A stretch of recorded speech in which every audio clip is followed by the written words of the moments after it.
कभी कभी जिंदगी इतनी तेज भागती है कि हम खुद को पीछे कहीं भूल जाते हैं। हम काम पर पाते पाते खुद को खो देते हैं। हम रिश्ते निभाते निभाते अपने भीतर के रिश्ते को तोड़ देते हैं और एक दिन अचानक कोई भीतर से फुसफुसाता है, आप कहाँ खो गए।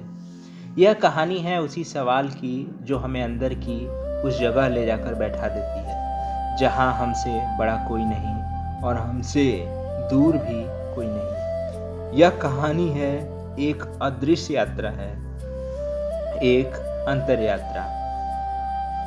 नमस्कार साधकों, स्वागत है अंतर यात्रा में, जहां हम आत्मा की धूल झाड़ते हैं, जहां हम विचारों की परतें खोलते हैं और जहां हर कहानी हमें हमारे ही भीतर ले जाती है। आज हम ओशो की एक गहरी टीचिंग पर आधारित कहानी सुनेंगे, आप कहाँ खो गए। यह सिर्फ एक सवाल नहीं, एक आत्मा के दरवाजे पर एक दस्तक है। आइए यात्रा शुरू करें।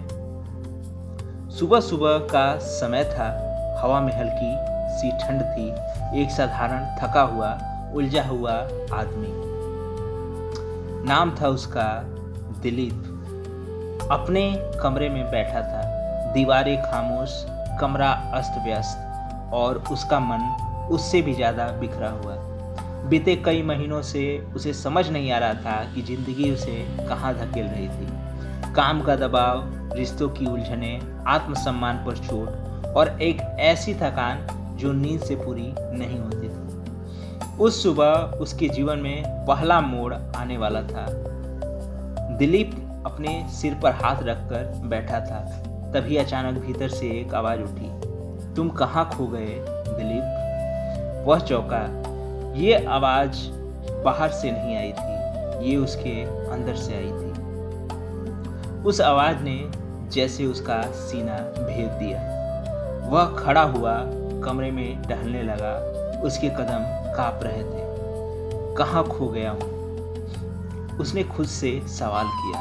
वह 32 साल का था, पर भीतर ऐसा महसूस करता था जैसे सदियों से भटक रहा हो। उसे याद आया बचपन में वह कितना हंसता था, नदी किनारे दौड़ता था, पतंग उड़ाते समय आकाश से बातें करता था। अब वह खिड़की के बाहर सिर्फ ट्रैफिक का शोर सुनता था, स्क्रीन पर डेटा देखता था, लोगों को हाँ में हाँ मिलाता था, सबको जवाब देता था सिवाय अपने मन के। वह धीरे से बोला, हाँ मैं सच में कहीं खो गया। दिलीप काम पर जाने के लिए तैयार हो ही रहा था, तभी उसे अलमारी में एक पुरानी किताब दिखी, Osho the voice of the inner self. यह किताब उसे उसके एक दोस्त ने दी थी कई साल पहले, लेकिन उसने कभी पढ़ा नहीं था। आज किताब अपने आप उसे बुला रही थी। उसने किताब उठाई, पहला पन्ना खोला और वहाँ लिखा था, मनुष्य बाहर की दुनिया जीत सकता है, पर जब तक वह अपने भीतर नहीं लौटा वह अनाथ ही रहता है। तुम कहाँ खो गए। दिलीप जैसे पत्थर बन गया। ये वही सवाल था जो सुबह उसके भीतर से निकला था। क्या यह इत्तेफाक था या कोई संकेत। भागम भाग का जीवन। उस दिन ऑफिस में प्रेजेंटेशन था, लेकिन दिलीप का मन वहाँ नहीं था। उसे लग रहा था कि जैसे वह एक रेस में है जहाँ ना मंजिल दिखती है ना वजह। उसका बॉस चिल्लाया, दिलीप तुम ध्यान कहाँ लगा रहे हो। उसके सहकर्मी बोले, तुम बदल गए हो यार, सब ठीक तो है। पर कोई कैसे समझता कि बाहर का बदलाव नहीं, अंदर का तूफान उसे खींच रहा था। दिलीप ने खुद से कहा, मुझे एक ब्रेक चाहिए, मुझे खुद को ढूंढना है। सालों से वह यह बात सोच भी नहीं पाया था, लेकिन आज वह सोच ही नहीं रहा था, वह तय कर चुका था। अगले ही दिन वह काम से छुट्टी लेकर घर पर रहा। उसने किताब फिर खोली। ओशो लिखते हैं, तुम वह नहीं हो जो लोग तुमसे उम्मीद करते हैं, तुम वह हो जो तुम्हारा हृदय तुम्हें बनने को कहता है। दिलीप के भीतर हिलोरें उठी। उसने गहरी सांस ली और पहली बार बिना किसी डर के अपनी यात्रा शुरू की। अंतर यात्रा। ओशो ने सलाह दी थी, 1 घंटा मौन में बैठो, स्वतः सब स्पष्ट होगा। दिलीप बैठ गया। शुरुआत में दिमाग भागा, बिलों में, लक्ष्यों में, लोगों की फिक्र में, लेकिन 15-20 मिनट बाद वह भीतर उतरने लगा। उसने अपने भीतर एक अजीब सी जगह महसूस हुई, शांति भरी, स्थिर। वह बोला, ये मैं हूं, ये शांत में। उसकी आंखें भर आईं, क्योंकि उसने महसूस किया कि वह बाहर की दुनिया में इतना उलझ गया था कि अपने असली स्वरूप को पहचानना भूल गया था। मौन की अवस्था में उसे अपने अतीत के कई दृश्य दिखाई देने लगे। वह 16 साल का था जब पहली बार किसी को खुश करने के लिए अपनी असलियत छुपाई थी। फिर कॉलेज में किसी के डर से अपने सपनों को बदल दिया था। पहली नौकरी में अपनी ऊर्जा को पैसा और प्रमोशन के नाम पर बेच दिया था। हर जगह उसने एक एक टुकड़ा खुद का सौंप दिया था। आज वह अधूरा इसलिए था क्योंकि वह खुद को बांटते बांटते खुद को खो बैठा था।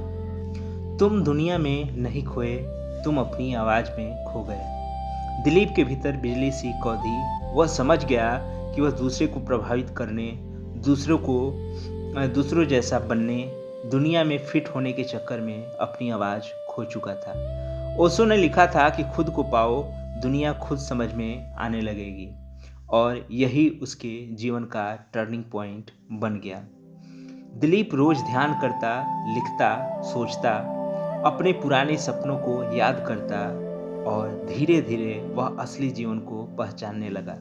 जहां उसे किसी को साबित करने की जरूरत नहीं थी, वह खुद से पूछता, मैं सच में क्या चाहता हूँ? कौन सी चीज मुझे शांत करती है? मैं क्यों डरता हूँ? ये सवाल उसे एक नई तरफ ले जा रहे थे। कुछ हफ्तों बाद उसकी आंखों में चमक लौट आई, चेहरे पर शांति उभर आई। ऑफिस में लोग पहले उसे पहचान नहीं पाए। वह अब न चिल्लाता, न घबराता, न भागता। अब वह बोलने से पहले अंदर की आवाज सुनता था। लोग पूछते, यार क्या हो गया तुम्हें? वह मुस्कुराता और कहता, मैं खुद को फिर से पा रहा हूँ।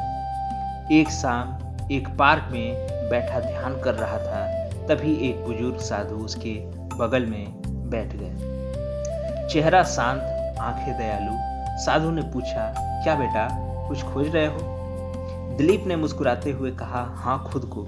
साधु हंसे और बोले, खुद को खो ही कहाँ दिया था?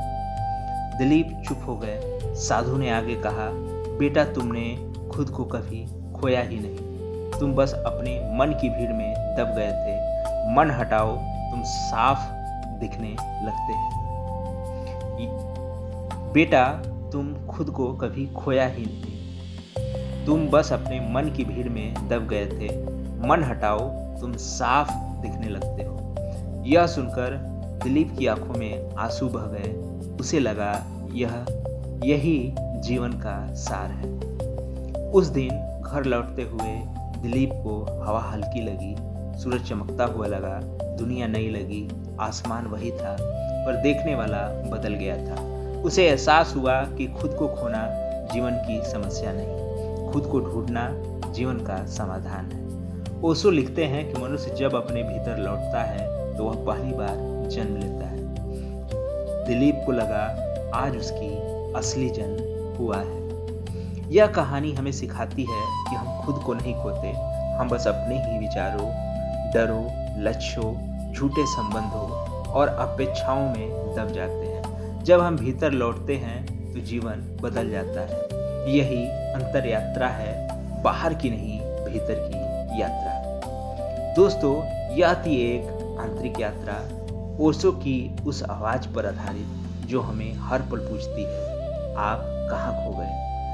अगर यह कहानी आपके हृदय को किसी गहराई की परत तक पहुंची हो तो इस वीडियो को लाइक करें, अपने साथियों के साथ शेयर करें और चैनल अंतर यात्रा को सब्सक्राइब करना न भूलें। कमेंट में लिखें कि क्या कभी आपको भी लगा कि आप कहीं खो गए हैं, और अगर हाँ तो आपने खुद को कैसे पाया। मैं फिर लौटूंगा एक नई यात्रा के साथ अंतर यात्रा की राहों से। तब तक के लिए धन्यवाद।